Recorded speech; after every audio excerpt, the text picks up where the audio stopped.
de sa valeur, alors que les gens lui disent,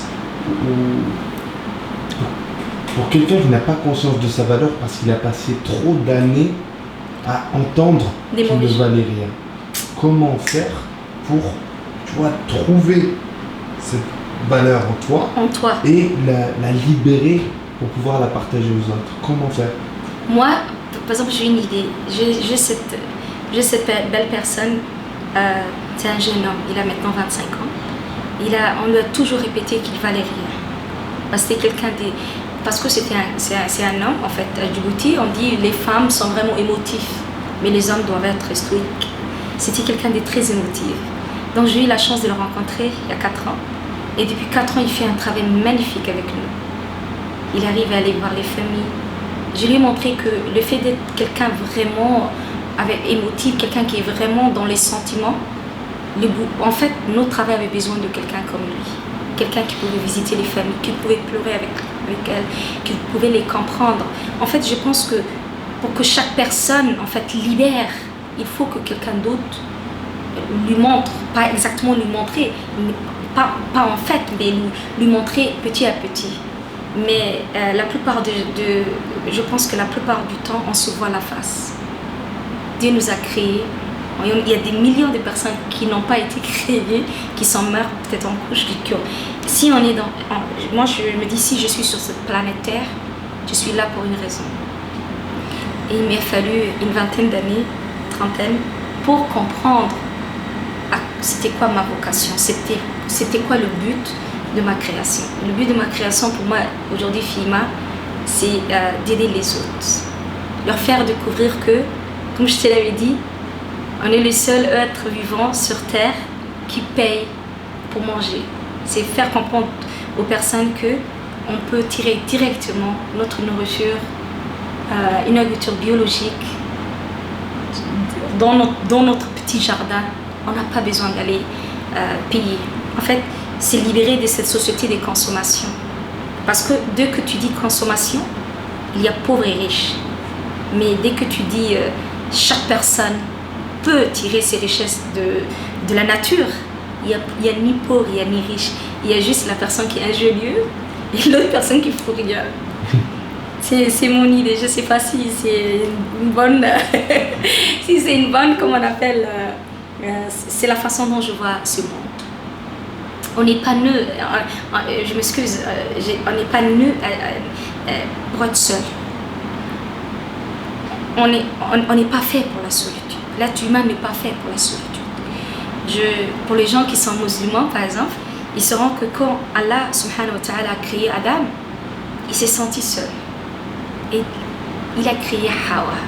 Il a créé Hawa pour qu'il ne se sente pas seul, pour qu'il ait de la compagnie. Donc imaginez si notre Créateur a décidé de ne pas être seul. Pourquoi accepter la solitude? Pourquoi ne pas chercher là où vous n'allez pas vous sentir seul? Peut-être tu te sens seul sur Paris, mais peut-être si tu vas peut-être au Sénégal, tu ne vas pas être seul. Tu te sens vraiment seul à Londres. Je vais te dire une petite anecdote rapide, je ne vais pas prendre ton temps. Quand j'étais sur Nantes, au bout de 3 ans, j'ai trouvé un boulot fantastique. Je travaillais pour une agence pour les réfugiés et on aidait les nouveaux venus à s'intégrer. Et c'était pour moi très important parce que je me souvenais de mes années Nantes et tout. et un soir, je suis venue dans mon appartement et je me suis posé cette question. Et c'est celle qui m'a aidée à revenir à Djibouti. Je me suis dit, si tu meurs ce soir, tu es seule. Comment est-ce que tes parents sauront que tu es vraiment morte? Peut-être ça va leur prendre 8h ou 9h. Si tes amis n'arrivent pas à te trouver, et tant qu'on casse la porte, ça va prendre combien de temps? Et c'est cette façon de voir les choses qui m'a dit, écoute, il faut repartir dans ton pays. C'est pas le fait que, des fois aussi à Djibouti, je peux être seule, mais c'était le fait que, en fait, le fait d'être dans un pays étranger, et des fois c'est une bonne chose. J'ai vraiment eu beaucoup de belles choses. Hein. J'ai eu une éducation, j'ai eu une façon de vivre qui est différente de celle des Djiboutiens aujourd'hui. Aujourd'hui, je peux faire 4 jours, je peux travailler 4 jours de suite. Ça, c'est les trucs qu'on fait Tu peux travailler 72 heures d'affilée. Là, je sais comment être autonome, des trucs comme ça. Mais le fait d'être seul, le fait de sentir cette solitude qui est en train de t'enlacer, qui est en train de t'étouffer, tu ne la verras pas à Djibouti. Ça me fait mal quand je vois quelqu'un qui prend l'avion.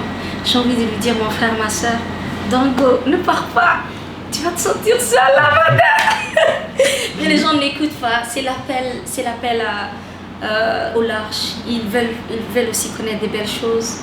Moi, j'ai dit, il faut leur laisser voir de leurs propres yeux ce qui se passe. Et moi, je pense que tu as cette chance, mon frère, de voyager. Quand quelqu'un voyage, tu te retrouves partout, petit à petit. Et moi, quand je suis partie en France, je me suis retrouvée un peu en Angleterre. Mais quand je suis revenue dans mon pays, j'étais toute entière. Et j'adore mon pays. Mon pays s'appelle Djibouti. C'est un petit pays de ouf, avec des plages de ouf. Et une chaleur humaine qui va t'enlacer à ce que tu n'arrives plus à respirer et tout. Venez à Djibouti.